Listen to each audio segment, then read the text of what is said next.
August 2nd, 216 BC. On the dusty plains of Cannae in southern Italy, one of the most devastating defeats in military history is about to unfold. Two mighty armies stand face to face. On one side, the vast legions of Rome, the very heart of the Republic. On the other, a cunning Carthaginian general with a simple plan: to utterly annihilate his enemies. This is the story of how Hannibal, a brilliant tactician from Carthage, surrounded and destroyed a Roman army twice the size of his own. It's a battle that sent shockwaves across the ancient world and remains a symbol of strategic brilliance. But how did Hannibal manage to pull off such a legendary feat? What happened at Cannae that left Rome reeling? Today, we journey back over 2,000 years to uncover the secrets of Hannibal's genius at the Battle of Cannae, a moment that changed history forever. Chapter 1. The Rise of Hannibal. To understand the significance of the Battle of Cannae, we first need to understand the man behind it, Hannibal Barca. Born into a Carthaginian family with a fierce hatred of Rome, Hannibal was groomed from a young age to become the scourge of the Republic. In 218 BC, Hannibal led a daring invasion of Italy, crossing the Alps with his war elephants in one of the most audacious military moves in history. Despite the immense challenges, he delivered crushing defeats to the Romans at the battles of Trebia and Lake Trasimene. But Rome refused to surrender. The Roman Senate, unwilling to allow further Carthaginian victories, appointed a dictator, Quintus Fabius Maximus, who employed a strategy of attrition, avoiding direct confrontations with Hannibal. But as the months dragged on, the Romans grew impatient. Fabius was replaced, and two new consuls, Lucius Aemilius Paulus and Gaius Terentius Varro, were appointed to lead the Roman army. Together, they raised the largest Roman army ever assembled, 86,000 soldiers. Their goal, to confront Hannibal and end his invasion once and for all. Chapter 2. The battle begins. On the morning of August 2nd, 216 BC, the two armies faced off on the plains of Cannae, a site Hannibal had chosen carefully. The Romans, confident in their numerical superiority, prepared to engage.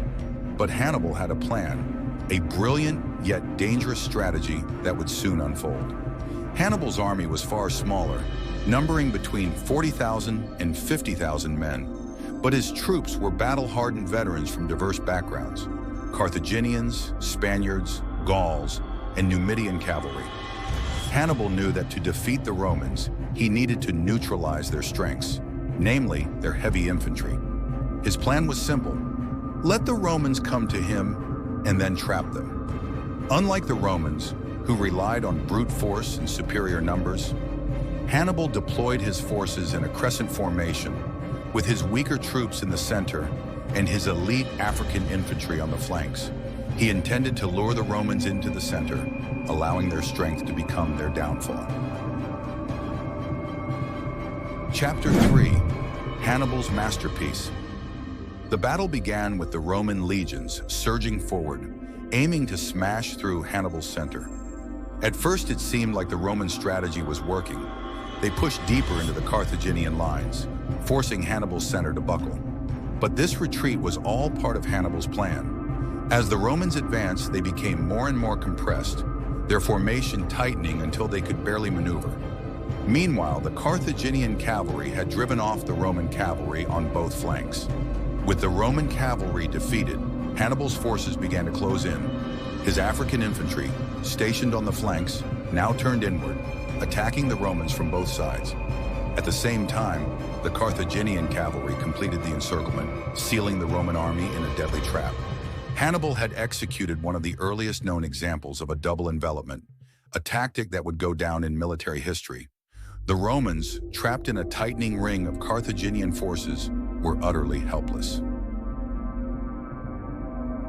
Chapter 4. The Slaughter at Cannae. What followed was nothing short of a massacre. The Romans, unable to escape, were cut down by the thousands. Polybius, the ancient historian, estimated that over 70,000 Roman soldiers were killed on that day. It was one of the deadliest days in military history. The slaughter was so overwhelming that it took hours for the Carthaginians to finish the job. Hannibal had not only defeated the Roman army, he had obliterated it. Only 15,000 Romans survived, many of whom fled to nearby towns or were captured as prisoners. The Roman Republic, in a single day, had suffered its worst defeat. The battlefield was littered with the bodies of fallen Roman soldiers, and Rome itself was left in shock. Chapter 5: Aftermath. When news of the disaster reached Rome, the city was gripped by panic. Never before had the Republic suffered such a catastrophic loss. The Senate, desperate for answers, consulted the Sibylline books, even resorting to burying people alive as a sacrifice to the gods. But even in the face of such overwhelming tragedy, Rome refused to surrender. The surviving consul, Varro, who had been blamed for the disaster, returned to Rome not as a traitor, but as a symbol of resilience. The Senate, in a remarkable display of unity, vowed to continue the war. Rome's response was nothing short of extraordinary. Despite losing 150,000 men in the first 2 years of the war, they mobilized even more troops, lowering the draft age and recruiting slaves and debtors. The war was far from over. Chapter 6: Hannibal's Unrealized Dream. Despite his incredible victory, Hannibal's dream of bringing Rome to its knees would never be fully realized. His cavalry commander, Hannibal, urged him to march on Rome immediately, but Hannibal hesitated. Hannibal's decision not to march on Rome would later be seen as one of the great what-ifs of history. Though he continued to fight in Italy for years, the Carthaginian general could not win over enough Roman allies to weaken the Republic's resolve. In the years that followed, Rome slowly regained its strength. The war would drag on for another 14 years, but Hannibal's moment of ultimate triumph at Cannae would remain just that, a moment. Chapter 7: Legacy.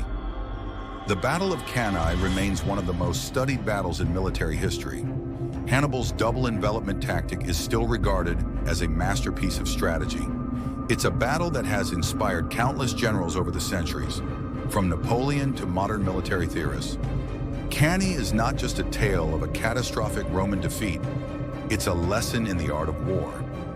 Hannibal's tactics showed that even a smaller, seemingly weaker force could outthink and outmaneuver a much larger enemy. It's a battle that continues to fascinate military minds and historians alike. Though Hannibal never managed to destroy Rome, his legacy as one of history's greatest generals was cemented at Cannae. Today, his name stands alongside the likes of Alexander the Great and Julius Caesar as a master of warfare. Thank you for watching. Don't forget to like, share, and subscribe for more historical deep dives.